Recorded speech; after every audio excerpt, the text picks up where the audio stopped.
Bonjour, je suis Hamza Benis et voici mon collègue Anas Abounoh. Aujourd'hui, on va vous présenter notre travail du projet SOA, Architecture orientée service, encadré par notre professeur de la matière, M. Abdelhak Haqiq. On voudrait en premier lieu vous remercier pour vos efforts et votre soutien, ainsi votre encadrement dans ce projet qui nous a tellement rapporté des connaissances innombrables non seulement dans les bases de l'architecture SOA, mais aussi dans le volet du développement et de la conception des applications web. Cette application a été réalisée from scratch comme on dit. C'est bien sûr pris l'initiative de chercher quelques fonctionnalités sur Internet, mais la conception était vraiment faite par nous deux. Donc sans trop tarder dans cette introduction, passe maintenant à la présentation de notre projet. On va déjà commencer ce premier volet par une explication générale des fonctionnalités de notre application, pour passer ensuite de creuser sur les détails de l'implémentation. En effet, notre projet consiste en une application web orientée services météorologiques. Notre application fait en sorte d'extraire des données météorologiques des différents pays dans le monde. Ainsi, bien sûr, de créer, modifier un historique des localisations précises, par exemple de notre ville pour pouvoir y accéder fréquemment. Notre application a aussi un petit volet concernant les prévisions météorologiques qu'on va pouvoir traiter dans la partie statistique de notre projet. Donc voilà, on va déjà commencer en premier lieu par la première partie de notre projet, les API. En effet, comme vous le savez bien, pour pouvoir obtenir les informations météorologiques d'un pays, il va falloir d'abord obtenir la géolocalisation exacte de cet endroit. Pour cela, on a utilisé une API qui s'appelle Mapbox. Cette API-là va nous permettre d'extraire deux informations très intéressantes qui vont nous permettre d'obtenir la géolocalisation de notre endroit. En effet, la première, c'est la latitude. La deuxième, c'est la longitude de l'endroit concerné. Donc, avant de passer pour expliquer le fonctionnement de la deuxième API et la liaison entre les deux, je vais vous présenter le fonctionnement de cette API-là en quelques secondes. Donc voilà, on se retrouve là dans notre navigateur. Comme vous pouvez le voir, nous sommes dans le site mapbox.com. Voilà, c'est l'API qu'on va utiliser pour extraire les données géographiques des différents pays, comme j'avais déjà dit. On va déjà commencer par cliquer sur Start Mapping for Free. Comme vous pouvez le voir, j'ai déjà moi mon compte connecté là. Et si on part un peu plus bas, on va trouver Access Token.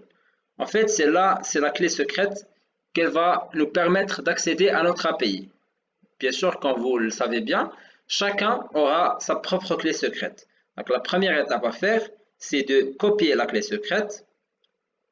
Et puis, on va se rendre sur la documentation de cette API-là. Comme vous pouvez le voir, il y a plusieurs informations. Et si on part dans cette barre et on va voir le geocoding. Donc voilà, le geocoding, c'est la partie qui va nous intéresser dans cette API-là. Parce que là, comme vous pouvez le voir, il y a la latitude et la longitude des différents pays dans le monde. Bien sûr, la base de données elle est très vaste pour cette API-là. C'est pour cela qu'on avait choisi de travailler avec cette API.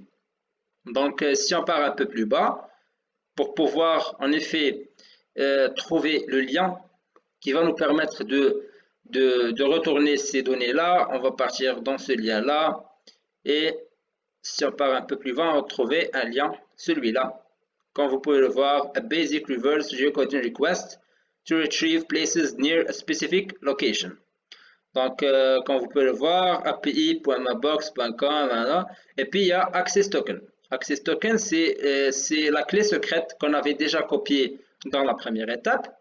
Donc, moi, je l'ai déjà copié. Et si on part pour copier ce lien-là, on va le copier et puis on va le mettre là. Moi, je l'ai déjà collé. On pourrait avoir ce fichier-là. En fait, c'est un fichier JSON qui va nous permettre d'extraire toutes les données de notre localisation. Comme on peut le voir, moi, là, j'ai fait Tunisie. On pourrait, à travers ce lien-là, bien sûr, changer, par exemple, tous les pays qu'on veut. Par exemple, on peut écrire Égypte, par exemple, comme ça, Égypte.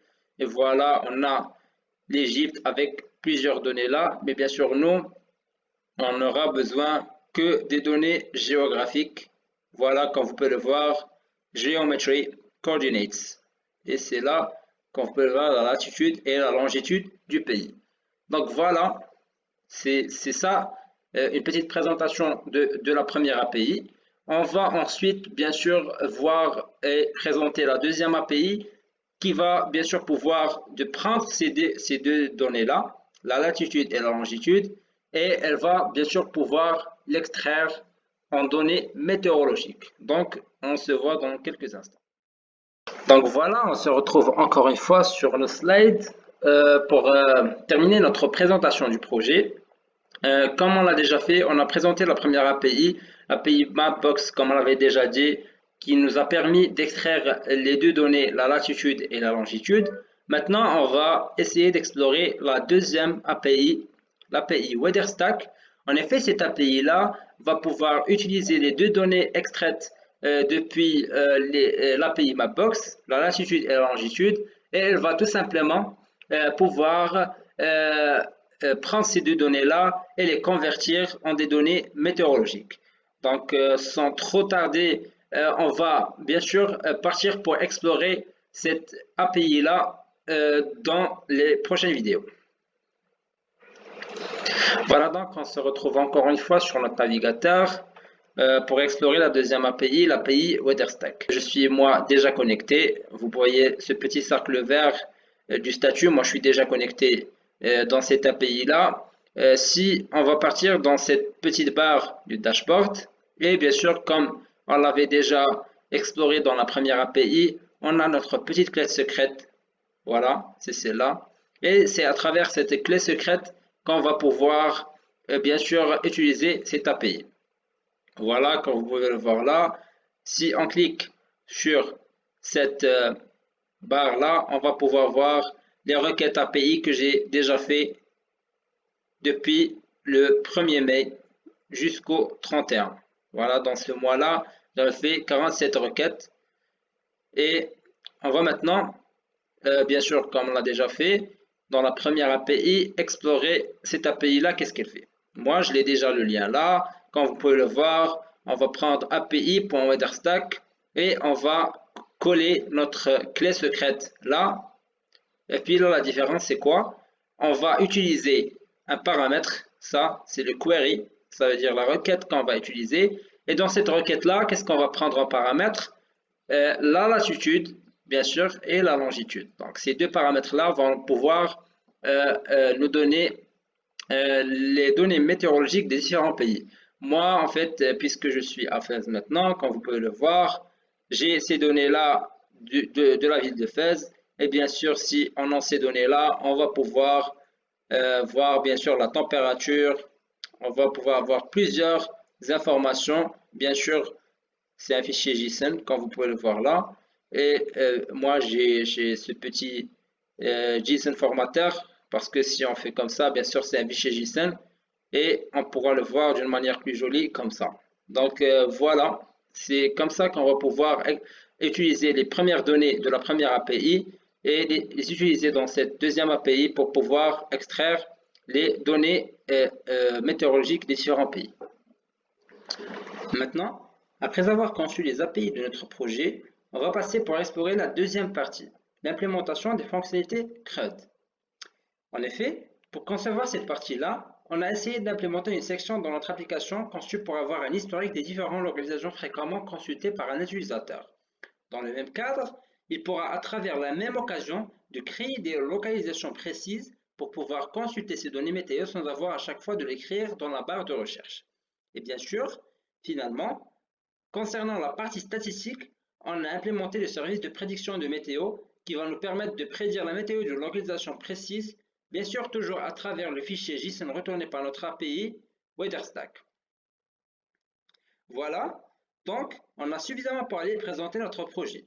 On va maintenant passer pour explorer le code de notre application, mais avant ça, je voudrais mentionner qu'on avait travaillé cette application-là avec Node.js du côté du backend et bien sûr HTML, CSS et des frameworks JavaScript du côté du front-end. Passons maintenant pour expliquer le code source de notre application. Voilà, maintenant on se retrouve dans notre éditeur de texte Visual Studio Code. Donc dans cette partie-là, on va vous présenter d'une manière vraiment très vite notre code.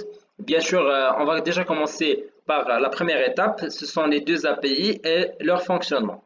Donc voilà, comme on l'avait déjà dit auparavant, la première API, c'était l'API Mapbox. Comme vous pouvez le voir là, l'API Mapbox va nous permettre d'extraire les données de latitude et la longitude. Donc, pour faire cela, il suffit de faire une requête HTTP et bien sûr de prendre l'URL de l'API, comme vous pouvez le voir là, et bien sûr en collant la clé secrète qu'on avait déjà copiée depuis le site de Mapbox. Et puis, bien sûr, elle va prendre en paramètre l'adresse et la fonction de callback. La fonction de callback, c'est la fonction qui va nous permettre d'extraire ces deux données, comme vous pouvez le voir là, la latitude, la longitude et la localisation. Après, bien sûr, quand on va prendre ces deux données-là, on va pouvoir les extraire en des données météorologiques concrètes. Donc, pour faire cela, comme vous pouvez le constater, on va à travers l'API WeatherStack qui va prendre en paramètre la latitude, la longitude et la fonction de callback. Bien sûr, ces deux premiers paramètres-là, on l'avait déjà pris depuis la première API. On va les prendre en paramètre là et bien sûr, dans la fonction de callback, cela va être fait depuis le fichier JSON qu'on avait déjà bien sûr exploré. Et c'est un fichier JSON, donc on pourrait bien sûr extraire les données comme étant un objet. Donc comme on le fait là, body.currentWeatherDescriptions. Voilà, donc je ne vais pas vraiment tarder dans cette partie-là parce qu'on avait déjà suffisamment parlé. On va maintenant bien sûr passer pour voir la démonstration de notre application. Donc voilà, on se voit dans quelques instants. Voilà, donc nous sommes dans la dernière étape de notre vidéo démonstration de notre projet Weather App. Donc voilà, comme vous voyez là, notre application, c'est une simple interface graphique qui va nous permettre d'extraire des données météorologiques des différentes villes et pays dans le monde. On va faire une petite démonstration et dans cette petite barre de recherche, on va par exemple rechercher une ville. Par exemple, moi je suis à Fès à l'instant, on va rechercher par exemple Fès. On va écrire Fès comme ça et on va écrire search. Donc voilà, on a réussi à extraire les données météorologiques de la ville de Fès. Comme vous pouvez le constater, on a déjà en premier lieu la ville, on a la date, on a l'heure et bien sûr la température après. Parce que déjà, en effet, au moment où on est en train d'enregistrer cette vidéo-là, nous sommes le dimanche 31 mai. Et puis, bien sûr, on a d'autres paramètres comme la précipitation, l'humidité, le vent, etc. Et bien sûr, en ce qui concerne la partie statistique, on a traité ça à partir des prévisions météorologiques pour la semaine qui arrive. On va ensuite, par exemple, taper une autre ville. Par exemple, on va bien sûr essayer de chercher la ville de Rabat et on va voir ce qui va nous donner. Donc voilà, on a aussi réussi à obtenir des informations concernant la ville de Rabat. Bien sûr, on pourra faire de même pour obtenir toutes les informations concernant toutes les villes du monde, bien sûr. Il suffit juste de taper la ville et le pays recherché dans la barre de recherche et on obtiendra toutes les informations nécessaires concernant ces différents pays-là, bien sûr, à travers nos deux API, WeatherStack et Mapbox. Voilà, donc on est vraiment dans la fin de notre vidéo de démonstration. Vous avez sûrement remarqué qu'on n'avait pas vraiment traité la partie CRUD de l'application. En effet, comme j'avais déjà présenté dans notre présentation PPT, en effet, on a eu un petit problème lors de l'implémentation de cette partie-là. On n'a malheureusement pas réussi à le faire, mais bien sûr, cela par contrainte de temps, puisqu'on a déjà, je pense, jusqu'au 3 juin pour vous livrer le projet, mais bien sûr, on va bien sûr essayer de le faire justement après. Et si on essaie et on réussit bien sûr de faire l'implémentation de cette partie-là, on va vous l'envoyer plus tard. Donc vraiment, on vous remercie pour votre soutien et votre encadrement. Et bien sûr, pourquoi pas, on vous donne rendez-vous l'année prochaine, pourquoi pas pour nous encadrer dans un autre projet ou dans une autre matière. Merci à vous et à bientôt.